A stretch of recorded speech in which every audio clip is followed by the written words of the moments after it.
Back 30 Minutes 30 News ಅಲ್ಲಿ ಉಳಿದ ಪ್ರಮುಖ 10 ಸುದ್ದಿಯನ್ನ ನೋಡೋಣ. ರಾಜ್ಯದಲ್ಲಿ ಕೊರೋನಾ ಎರಡನೇ ಅಲೆ ಆರಂಭವಾಗಿದ್ದು ಜನ ತುಂಬಾ ಎಚ್ಚರಿಕೆಯಿಂದ ಇರಬೇಕು ಅಂತ ಜಯದೇವ ಹೃದ್ರೋಗ ಸಂಸ್ಥೆಯ ನಿರ್ದೇಶಕ ಡಾಕ್ಟರ್ ಸಿಎನ್ ಮಂಜುನಾಥ್ ಎಚ್ಚರಿಕೆ ಕೊಟ್ಟಿದ್ದಾರೆ. ಈಗಾಗಲೇ ರಾಜ್ಯದಲ್ಲಿ ಪ್ರತಿದಿನ ಕೊರೋನಾ ಕೇಸ್ 1000 ಗಡಿ ದಾಟ್ತಾ ಇದ್ದು ಜನ ಕೋವಿಡ್ ನಿಯಮಗಳನ್ನ ಚಾಚೂ ತಪ್ಪದೆ ಪಾಲಿಸಬೇಕು, ಇಲ್ಲದಿದ್ರೆ ರಾಜ್ಯಕ್ಕೆ ದೊಡ್ಡ ಗಂಡಾಂತರ ಕಾದಿದೆ ಅಂತ ಎಚ್ಚರಿಸಿದ್ದಾರೆ. ಅಲ್ಲದೆ ಕೊರೋನಾ ಕೇಸ್ಗಳು ಮತ್ತಷ್ಟು ಹೆಚ್ಚಾಗುವ ಸಾಧ್ಯತೆ ಇದೆ ಅಂತ ನ್ಯೂಸ್ 18 ಕನ್ನಡಕ್ಕೆ ಡಾಕ್ಟರ್ ಮಂಜುನಾಥ್ ತಿಳಿಸಿದ್ದಾರೆ. ಇವಾಗ now it is official second wave ಅಂದರೆ ಎರಡನೇ ಅಲೆ ಪ್ರಾರಂಭ ಆಗಿದೆ, ಇದರಲ್ಲಿ ಯಾವುದೇ ಅನುಮಾನ ಇಲ್ಲ. ಇವಾಗ ಏನಾಗಿದೆ, ಕಳೆದ ಒಂದು 10 ದಿವಸದಿಂದ ನಿರಂತರವಾಗಿ ನಮ್ಮ ರಾಜ್ಯದಲ್ಲೂ ಜಾಸ್ತಿ ಆಗ್ತಿದೆ, ಕೇಸಸ್ ಜಾಸ್ತಿ ಆಗ್ತಾ ಇದೆ. ನಮ್ಮ ರಾಜ್ಯದಲ್ಲಿ ಈಗ ಆಲ್ರೆಡಿ ನಾವು 1000 ಕ್ರಾಸ್ ಮಾಡಿದ್ದೇವೆ. ಬೈ ಎಲೆಕ್ಷನ್ ಕಾವು ದಿನೇ ದಿನೇ ಜೋರಾಗ್ತಾ ಇದೆ. ಈ ಬಗ್ಗೆ ಮಾತನಾಡಿದ ಮಾಜಿ ಸಿಎಂ ಕುಮಾರಸ್ವಾಮಿ, ಬಸವ ಕಲ್ಯಾಣದಲ್ಲಿ 7 ಬಾರಿ ಜೆಡಿಎಸ್ ಗೆದ್ದಿದೆ. ಬಸವ ಕಲ್ಯಾಣ ನಮ್ಮ ಪಕ್ಷದ ಭದ್ರಕೋಟೆ. ಮರಾಠ ಸಮುದಾಯದ ಅನೇಕ ಮುಖಂಡರು ನಮ್ಮ ಜೊತೆಗಿದ್ದಾರೆ. ಬಸವ ಕಲ್ಯಾಣದ ಮುಖಂಡರ ಜೊತೆ ಚರ್ಚೆ ಮಾಡಿ ಅಭ್ಯರ್ಥಿಯ ಬಗ್ಗೆ ಅಂತಿಮ ನಿರ್ಧಾರವನ್ನ ತೆಗೆದುಕೊಳ್ತೇವೆ ಅಂತ ಹೇಳಿದ್ದಾರೆ. ಅಲ್ಲದೆ ಮಸ್ಕಿ ಹಾಗೂ ಬೆಳಗಾವಿ ಕ್ಷೇತ್ರಕ್ಕೂ ನಾಳೆಯೇ ಅಭ್ಯರ್ಥಿಯ ಹೆಸರು ಪ್ರಕಟಿಸುವುದಾಗಿ ತಿಳಿಸಿದ್ದಾರೆ. ಮತ್ತು ಬಸವ ಕಲ್ಯಾಣ ವಿಧಾನಸಭಾ ಕ್ಷೇತ್ರದ ಅಭ್ಯರ್ಥಿಯನ್ನು ಚುನಾವಣೆಗೆ ನಿಲ್ಲಿಸಬೇಕು ಅಂತಕ್ಕಂಥ ನಿರ್ಧಾರವನ್ನು ತೆಗೆದುಕೊಳ್ಳಲಿಕ್ಕೆ ಸೈಯದ್ ಹೆಸರಾಬಾದಿ ಖಾತ್ರಿ ಸೈಯದ್ ಒಂದು ಎದ್ದು ನಮಸ್ಕಾರ ಮಾಡಿಬಿಡಿ ಅಣ್ಣ ಅವರಿಗೆ. ಅದೇ ರೀತಿಯಲ್ಲಿ ಮಸ್ಕಿ ವಿಧಾನಸಭಾ ಕ್ಷೇತ್ರದಲ್ಲೂ ಅಭ್ಯರ್ಥಿಯನ್ನ ಚುನಾವಣೆ ನಿಲ್ಲಿಸಬೇಕು ಅಂತಕ್ಕಂಥದ್ದು, ಬೆಳಗಾವಿಯ ಲೋಕಸಭೆ ಅಭ್ಯರ್ಥಿ ನಿಲ್ಲಿಸ್ತಕ್ಕಂಥ ವಿಷಯದಲ್ಲೂ ಸಹ ಒಂದು ಅಂತಿಮ ನಿರ್ಣಯವನ್ನು 1-2 ದಿನದಲ್ಲಿ ಮಾಡತಕ್ಕಂಥದ್ದಕ್ಕೆ ತೀರ್ಮಾನ ಮಾಡಿದೆ. ಮಸ್ಕಿ ಬೈ ಎಲೆಕ್ಷನ್ ಅಖಾಡ ದಿನೇ ದಿನೇ ರಂಗೇರ್ತಾ ಇದೆ. ಹೇಗಾದ್ರೂ ಸರಿ ಮಸ್ಕಿ ಕ್ಷೇತ್ರವನ್ನ ಗೆಲ್ಲೇಬೇಕು ಅಂತ ಬಿಜೆಪಿ ಸರ್ಕಸ್ ಮಾಡ್ತಿದ್ದು ಕ್ಷೇತ್ರದ ಉಸ್ತುವಾರಿಯನ್ನ ವಿಜಯೇಂದ್ರ ಅವರನ್ನ ಅಖಾಡಕ್ಕೆ ಇಳಿಸಲಾಗಿದೆ. ಇಂದಿನಿಂದನೇ ಮಸ್ಕಿಯಲ್ಲೇ ವಾಸ್ತವ್ಯ ಹೂಡೋದಕ್ಕೆ ವಿಜಯೇಂದ್ರ ತಯಾರಿ ಮಾಡಿದ್ದಾರೆ. ಎಲೆಕ್ಷನ್ ಮುಗಿಯೋ ತನಕ ಇಲ್ಲಿಯೇ ಜಾಂಡ ಹೂಡ್ಲಿದಾರಂತೆ.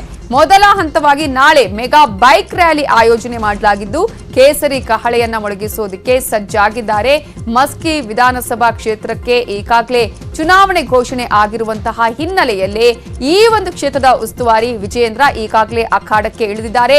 ಈ ಕ್ಷೇತ್ರವನ್ನ ಹೇಗಾದ್ರೂ ಮಾಡಿ ಗೆಲ್ಲೇಬೇಕು ಅಂತ ಹೇಳಿ ಬಿಜೆಪಿ ಅಂತೂ ಸರ್ಕಸ್ ಮಾಡ್ತಾ ಇದೆ. ಇದೇ ಕಾರಣಕ್ಕಾಗಿ ಈಗ ಮಸ್ಕಿಯಲ್ಲೇ ವಿಜಯೇಂದ್ರ ವಾಸ್ತವ್ಯ ಹೂಡೋದಕ್ಕೂ ಕೂಡ ತಯಾರಿಯನ್ನ ಮಾಡಿಕೊಂಡಿದ್ದು, ಇನ್ನು ಎಲೆಕ್ಷನ್ ಮುಗಿಯುವವರೆಗೂ ಇಲ್ಲೇ ವಿಜಯೇಂದ್ರ ಇದ್ದು ಯಾವ ರೀತಿಯಾಗಿ ತಂತ್ರಗಾರಿಕೆಯನ್ನ ಮಾಡಬೇಕು ಅನ್ನೋದರ ಬಗ್ಗೆ ಎಲ್ಲಾ ರೀತಿಯ ಪ್ರಯತ್ನಗಳನ್ನ ಮಾಡ್ತಾ ಇದ್ದಾರೆ. ಅದಕ್ಕೆ ಆಲ್ರೆಡಿ ಸಿದ್ಧತೆಯನ್ನು ಕೂಡ ಮಾಡಿಕೊಂಡಿದ್ದಾರೆ.